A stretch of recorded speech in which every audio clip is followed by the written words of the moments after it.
Now that we are well into fall and winter is quickly approaching, the days are getting shorter and running in daylight is becoming harder. Oisel's premium reflective collection is designed with runner safety in mind. Both highly visible in the dark but subtle in the daytime, thanks to the tonal reflective print that only shines bright when reflecting the light. From tights, shorts, jackets, and tanks to accessories like hats and gloves, with Oisel's reflective collection, you can stay safe and stay seen.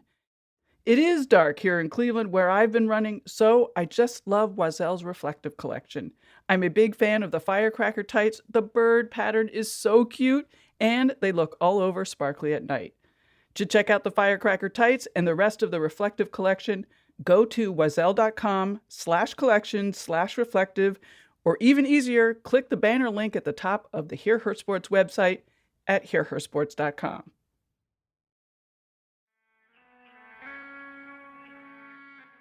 Greetings, everyone. This is Hear Her Sports, and I am Elizabeth Emery. With summer heat in full swing here in Cleveland, I am happy to have an episode about ocean sailing to share with you. And in the show notes, I've included a couple of links to books on sailing. Hear Her Sports is now an affiliate of IndieBound, meaning that books you buy using links from our show notes and our newsletter earn us small amounts of actual money. I'm grateful for your efforts to support us in this way. It really does make a difference. Thank you. Just like in past years, Hear Her Sports is taking August off and will restart with regularly scheduled programming after Labor Day. One last thing before we get going, today's episode is sponsored by woman-owned business Biscuit Heads. Owner Shonda Moy, a former star collegiate softball player, currently has a crowdfunding campaign to purchase a biscuit mobile so she can drive to a bunch of Cleveland neighborhoods and surrounding areas, spreading the joy of homemade, delicious, fresh, made-to-order biscuits and biscuit sandwiches. If you buy a gift card now, its value will be 130% of what you paid, so invest $100 and over the next year, you'll get $130 divided into 4 gift cards to buy some yummy biscuit sandwiches. There are, of course, lots more details about supporting Shonda on the site she is using, Honeycomb Credit. Please head to the show notes page of this episode to find the link to invest in the Biscuit Mobile. That's at hearhersports.com. The link is also in the bio of her Instagram at cle.biscuitheads. Now let's get on to the episode with Robyn Lesh. She is a design engineer with American Magic, a racing boat getting ready for the America's Cup. The America's Cup is the premier sailing race and the oldest trophy in international sport. Boats are designed specifically for the America's Cup and are incredibly fast, often using the most modern technology available. Robyn manages weight and center of gravity of the boat, as well as being in charge of 3D printing, 3D scanning, and 3D virtual reality. Robyn grew up in Washington State and has been sailing since she was 6 days old. She graduated from MIT in 2016, where she spent 4 years as a varsity skipper on the MIT sailing team and earned her degree as a mechanical engineer, ocean engineer. As you will hear in the episode, we talk well before COVID hit. After a 5-month hiatus, the boat Robyn is working on is back in the water as of this week in New Zealand. In the show notes, I've included links for videos of the boat's first sail there. Welcome, Robyn. Thank you for finding a moment to be on the podcast. Thank you. I appreciate having me. Sure. So I'm sort of jumping ahead a bit, but speaking of finding a moment, we really had to work to find a time to chat. Can you talk about your work schedule? It seems really intense.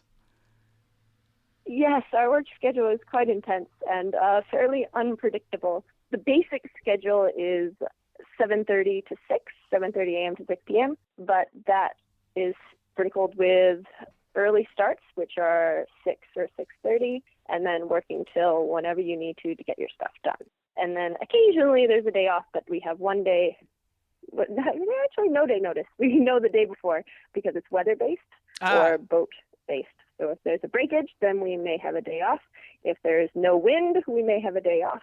So it's living moment to moment pretty much. So, I mean, without a breakage or no wind, you're working 7 days a week? We are working pretty much 7 days a week. Usually there's a breakage or no wind approximately once per week, right. But it's never guaranteed. For example, Thanksgiving through Christmas, we did 20 days.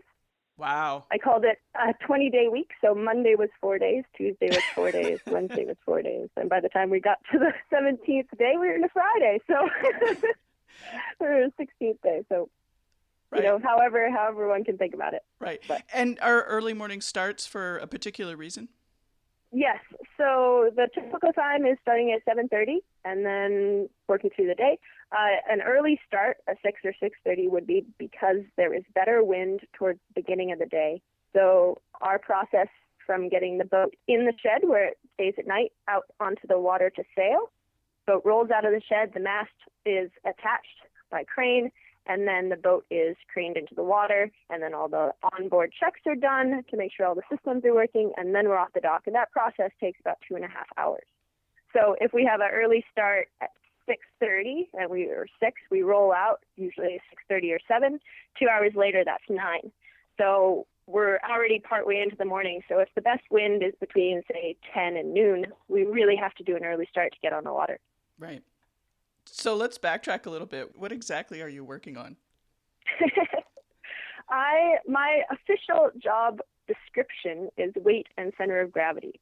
So I'm technically in charge of everything that goes on or off the boat, tracking it through our design stage, which starts before anything actually exists in reality, making sure that what we predict we will build will match the rule, will be legal, that we can actually sail it. And then when the boat starts to be built, tracking how the boat is progressing.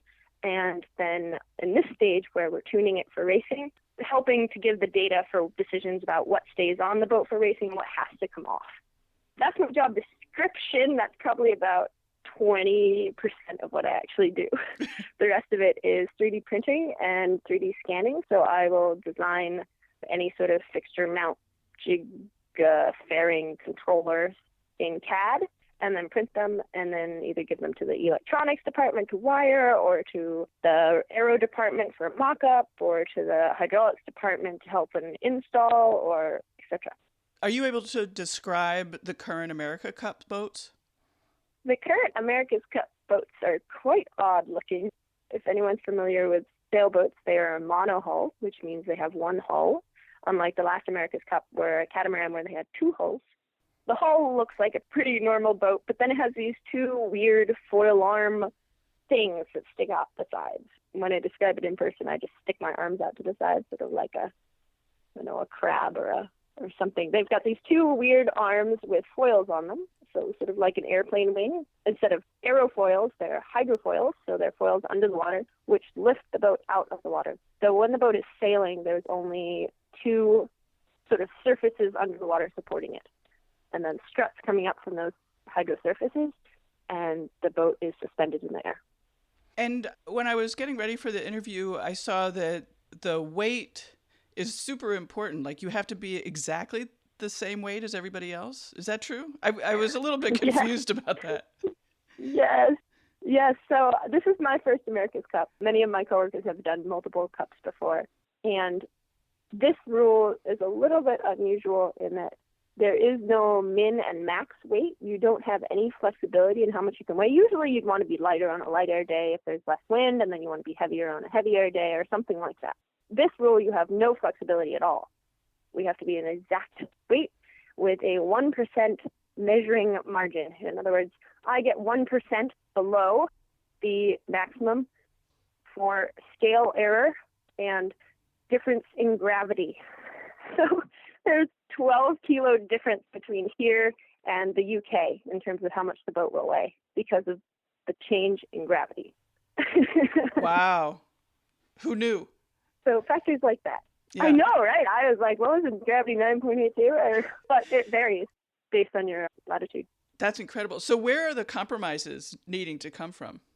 Everywhere. So compromises have to come from all over the boat. From the beginning, we were like, okay, we need to make everything as light as possible. Anywhere we can save weight, we need to do it. So the mechatronics and electronics and systems divisions have done a great job of saving every ounce that they can everywhere.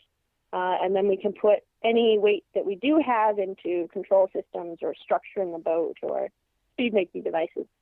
It sounds like it's hard to get to that weight. Is that correct? Like a normal boat would be much heavier. Yes. This boat, with sailors, it's 7,000 kilos. Without sailors, it's 6,400 kilos. So times 2.2, it's a 75-foot boat. And it is 1,400 pounds. I only work on kilos nowadays. It's 6.5 times 2.2. So 1,500 pounds. So it's a huge boat that's quite light, and a bunch of that weight is in the foils. Oh, okay. So the hull itself is super, super, super light, a few thousand pounds. If I got onto the boat, would I notice right away that it was light or different, or, I mean, other than how it looks with the arms? It's a race boat. It's definitely a race boat. I remember growing up on cruising boats, there's lines everywhere, and, here's your halyard, here's your Cunningham, here's your sheets, here's your winches, here's everything. The first race boat I got onto, I was like, where are all the lines? It's as minimal as possible. So, for example, the deck is pretty much entirely bare. There are no extra features of any sort. It's as smooth and as aerodynamic as possible. The reason for that is this boat, unlike most sailboats, is going at 40 miles an hour. So 40 miles an hour, any small, you're like, it's just a mount for this, or it's just a bolt that attaches this. Any small feature will create a lot of turbulence, and that turbulence is drag, and that drag will make the boat go slower. And since we're trying to win the America's Cup, we're trying to go as fast as physically possible. So anything that is not absolutely necessary is not there. I'm so glad you said 40 miles per hour, because I've never known how to translate knots to miles per hour. Yeah, I did convert. They're similar. You're not wildly off if you think of them as the same. Miles per hour are faster. So if it's 40 knots, then it's more in miles per hour by some. It's 44 or something. It's not crazy. Cool. Be more impressed than the number, and you got it. That's fast on a boat, 40 miles per hour. Yes, it sure is. I mean, we've gone over that. There's a race in Sardinia coming up. I mean, pretty quickly. What are you hoping to learn there? Yes, there sure is.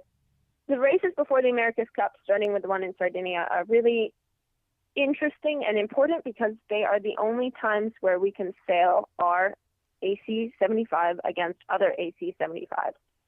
We are not allowed to go out and just race one team versus another team casually. We have to sail on our own separately until these events. And these events are the only times where we can line up one next to each other and see how fast we really are before we get to the really important regattas in New Zealand. That's cool. Yeah. Who's going to be there? Everybody? These events will have everyone at them because it is required. Oh, okay. America's Cup is weird in that each time it happens, the person that won the cup gets to make the rules for the next one, which seems like a bit of an advantage, but it's also a heck of a lot of work, so maybe it balances out. It is required to sail in these events if you want to sail in the America's Cup Series. Got it. And will you be there, and what are you going to be watching for? I will not be there. I will be located in Bristol, sort of monitoring the build of Boat 2 a little bit, and then I will head straight to New Zealand, where our base will be set up in June or July or so.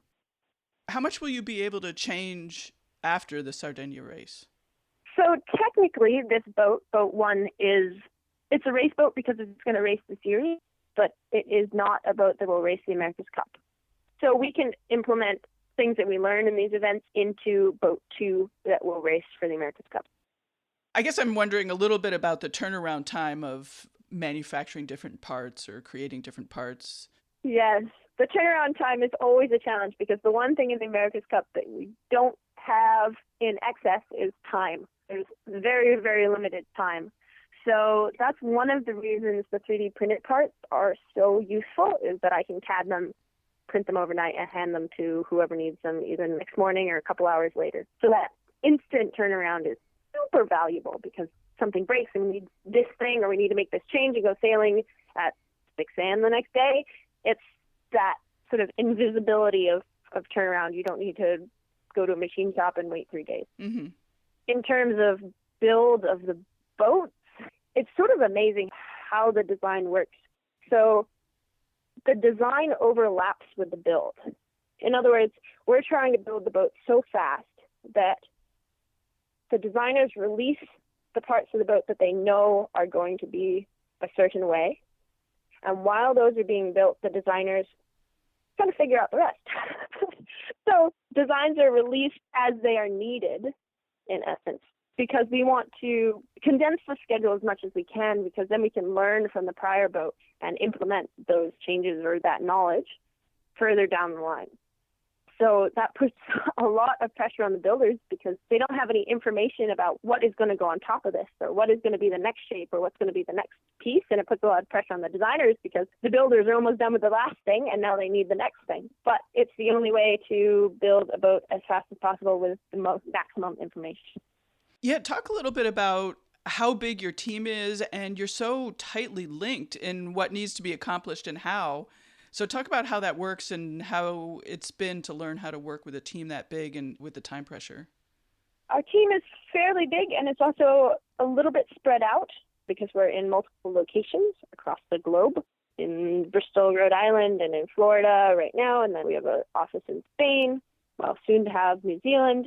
So we are really spread out. But I think one of the keys for me was to understand what each person's sort of area of responsibility is. It's a very sort of free-flowing structure, but everyone has their responsibilities. For example, if anyone needs anything weight-related, they come to me, or 3D printing-related or scanning-related, or anyone needs any display information, they go to my coworker Elvira, etc. For me, personally, understanding what everyone's area was made it much easier to go to exactly the person I needed wherever they were based. Had you worked with such big groups? I mean, I think working on a team can be really terrific, and it can also be really terrible. So I'm just curious about, like your experience and how that's been to be working on such an important big project with a timeline, like a really specific timeline. It is a very specific timeline, yes. This team is pretty amazing. You mentioned how large it is, and every once in a while I notice how large it is, but it seems small. Like, I know everyone. I can chat with everyone. I know each department. And it almost seems like we're understaffed because everyone is doing so much work. And there's still more to be done. So it never seems like the team is huge because everyone is working on important things all the time, which is interesting. Right. The team dynamic is awesome. It's similar to being in school where it's automatic respect, automatic you're believed to be capable, you're believed to be able to do what you're asked of, or alternatively, more often, you're able to figure out what is important and then do it. People believe in you, and that is really, really important. I found that trying to work in a place that does not give respect is detrimental to me and what I find important and how I exist as a person, and gives me bad habits in terms of how I interact with people and all sorts of things. So places that respect their employees or their teammates is the most important factor to me. And we'll be right back. Now a little bit more about Shonda Moy of Biscuit Heads. Since she soon will be driving around in a new biscuit mobile, bringing people of Cleveland biscuit sandwiches, I've asked her why biscuits. Because biscuits are good. They're buttery and flaky. Like, why not love biscuits? When I lived in the South, like, that was just a staple, right? Every menu, you would have biscuits and pimento cheese and deviled eggs. Everyone has some sort of relationship with biscuits, right? You talk about biscuits, you describe biscuits, they see it, they smell it. Like, it definitely hits a note with them. It's that comfort food. And when people eat them, like, they think about, their childhood or that time when they had delicious biscuits and it's been so long and now they're, having some with us. So being able to provide that, bringing that nostalgic feeling to folks of Cleveland. What's been your favorite part of the job? My favorite part of the job is probably being Santa. So most mornings I'll go to the printer and I will take off everything that I printed overnight, which is usually quite a bit, and I'll put it in a silver bag, and then I will go back to the base and I'll walk it around and give out presents to everyone who requested or commissioned sort of design projects, and then talk to them about how they look and if there's something we can do better, or if I had a different idea on how to do something, or a better way to do a feature, or another idea for some other component. So that's my favorite part. That is fun. Is that back and forth with design to make it better. When you were in school at MIT, did you know that this job existed? Like that somebody was doing this thing? I had no idea that this job existed. I was lucky in that I kind of begged my way into this very odd program, which was go and visit the Oracle base for 3 days. I still don't quite know why the program existed, but I convinced someone to let me into it, and so I got to visit Bermuda for 3 days. And that was the only way that I knew the America's Cup world existed, kind of. I mean, I'd seen America's Cup on TV, and it was amazing. It was kind of like, whoa! But I didn't know anything about the fact that there are bases, and there are teams of hundreds of people, and there's design, and there's all this stuff.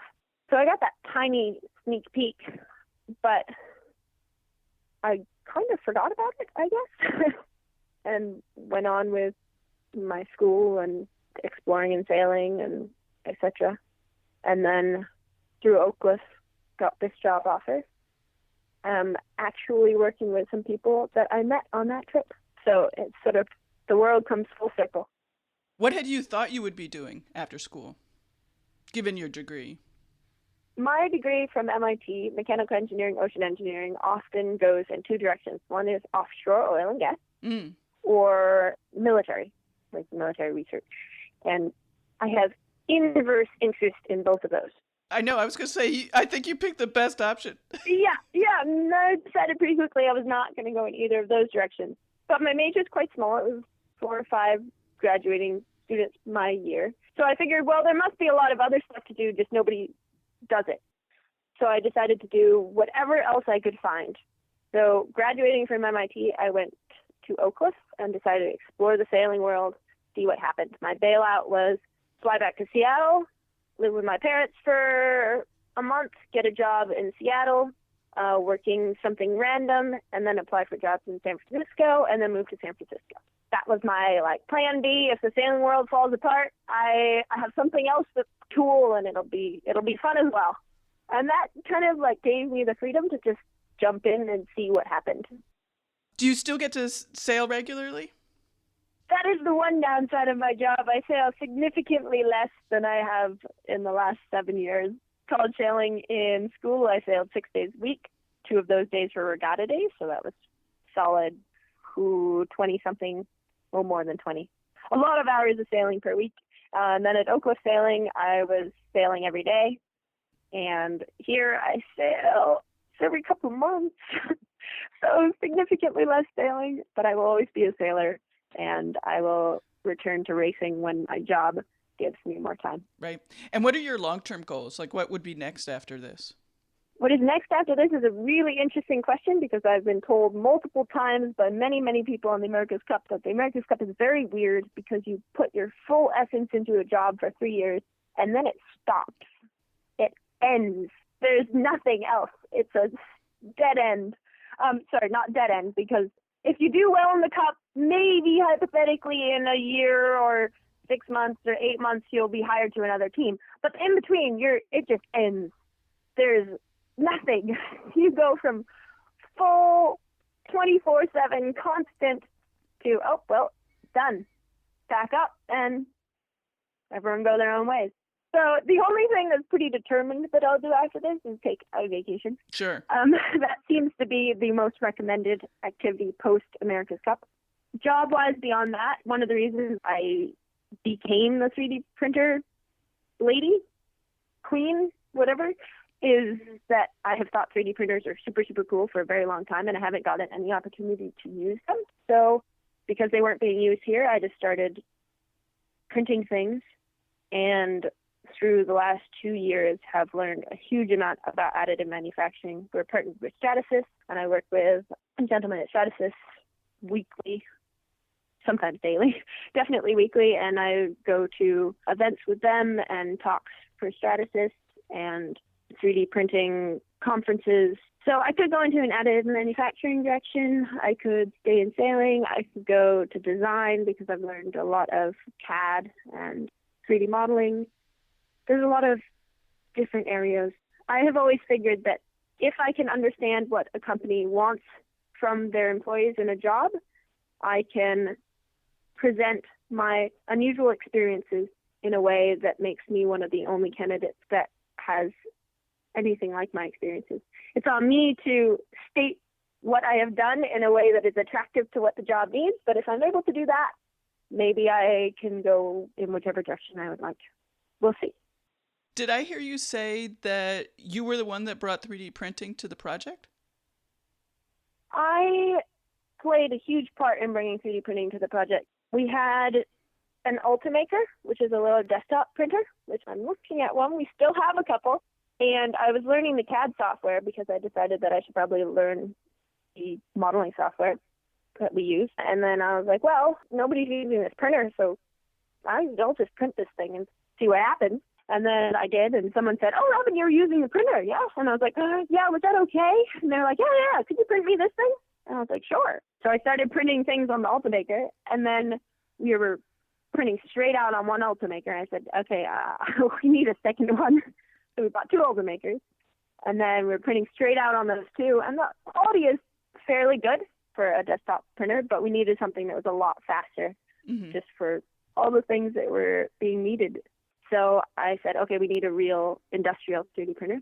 And I looked at 3D printer companies and reached out to a couple. And Stratasys was really the absolute perfect fit. They had some partnerships with Penske Racing, which is one of our team principals, and they were super excited about starting a partnership. So we have a performance partnership with Stratasys, and that relationship is wonderful. We print crazy things for crazy applications, and they help us do so. That's so cool that everybody jumped right in when you started. That's awesome. Yeah. Well, I want to thank you for making the time to talk to us. Is there anything that we didn't get to that you would love to talk about?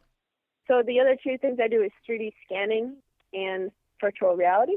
But I don't know that I can talk much about what we do with the virtual reality. I can put the boat in virtual reality, and that helps people look at the boat before it really exists. Oh, that's cool. Wow. Yeah. And then 3D scanning.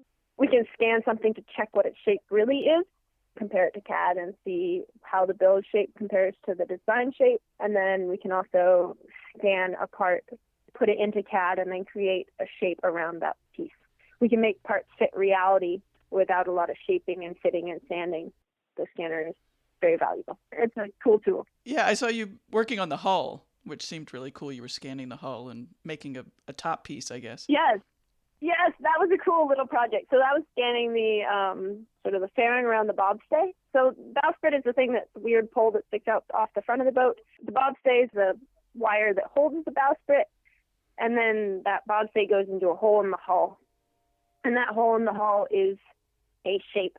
And so I scanned the bobstay slot, that hole in the hull, with the 3D scanner, put it into CAD, designed a fairing to make that hole smooth, to fill that smooth and match the hull shape. And then I printed that shape on the printer. And then that went to the boat builders, and they installed it and sanded it and paired it.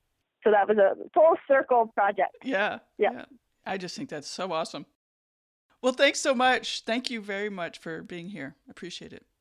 Certainly, Elizabeth. I'm always excited to talk to anyone. One of my personal reasons for taking this job is that I can share what it's like as a young engineer in engineering in general and in sailing, and that there is a huge amount of advanced technology in sailing, and that it's an exciting place to be, and just to not exactly mentor, but support any young engineers in any way. Or engineers of any age. So anything I can do to share or encourage or talk or anything, I'm always 100% down for. Great. I always find it interesting where these jobs that, like, how would you know about it? But it's such a fascinating, really terrific opportunity for someone. Yes. Yeah, exactly. One of the things I figured out is it's impossible to know that these jobs exist, and it's impossible to, some people can do it, and that's amazing. Fixate on one job and decide that is what they're going to do and get there and do it. I think it's much more realistic and more fulfilling to figure out sort of a job area and then be excited about it and do everything that pops up. Just sort of go after something and see what happens. So, for example, in sailing, I just started at Oakcliff because it gave me the most knowledge, connections, opportunities, information about sailing, the sailing world.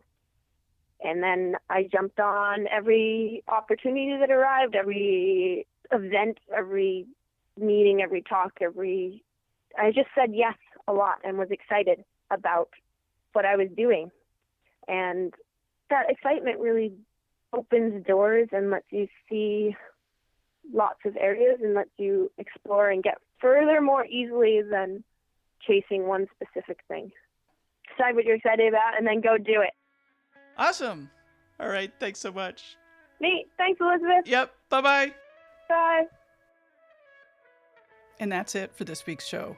Thank you so much to Robyn, who is incredibly busy right now and made time to get me some information in the past couple days. This was truly an example of if you need something done, ask a busy person to do it. The women on this show are always super amazing, and it's been an honor these past several years to introduce them and share more of their terrific stories. It's always fun to hear their actual voice and find out what's important to them through their own words. I'm sending all of you a huge thank you, well wishes for health, and lots of love for the rest of this rough summer. And once again, for those of you in the U.S., please register to vote and send in your vote by mail application if you are planning on voting that way. See you all in the fall. Bye-bye.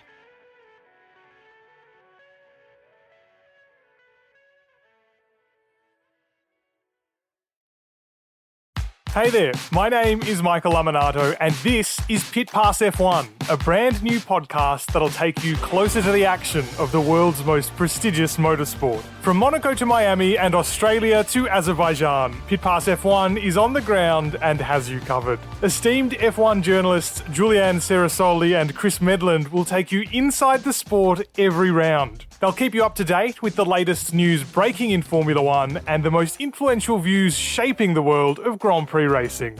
Every Friday, we'll be bringing you a track guide and race preview, and Chris and Ju will be in your feed every morning from Saturday through to Monday to keep you up to date on all the day's action on and off the track. So if you want to be in the know on the latest in Formula One, subscribe wherever you get your favourite podcasts and visit us at evergreenpodcasts.com. Pit Pass F1, a brand new show for Evergreen Podcasts.